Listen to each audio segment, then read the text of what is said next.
Ես վաճառքի մասնագետ եմ, աշխատում ենք թիմով, որոշակի վաճառք ունենք և ըստ դրա ստանում ենք բոնուսներ։ Մեկ էլ տնօրինությունը որոշում է կայացնում, որ ներգրավում է, այսինքն իր ռազմավարությունը փոխում է և բերում է մի նոր պրոցես, KPI համակարգը, որտեղ որ լրիվ այլ հաշվարկներ են իրականացվում։ Այստեղ ինչ տարբերակներ ունենք այդ համակարգը հաշվելու և նաև թիմին ոնց պատրաստել։ Ես ենթադրում եմ, որ դա որոշ չափով նաև սթրեսային է լինելու թիմի համար, եթե իրենք մինչև այդ լրիվ այլ ռազմավարությամբ են աշխատել։ Այո, շատ սթրեսային է, երբ որ թիմը օրինակ աշխատում է ֆիքս աշխատավարձով,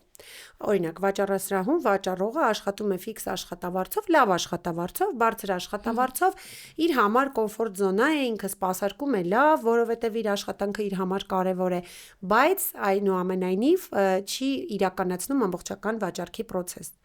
Այսինքն այնտեղ կան վաճառքի տեխնիկաներ, խաչաձև վաճառք, վրադիր վաճառք,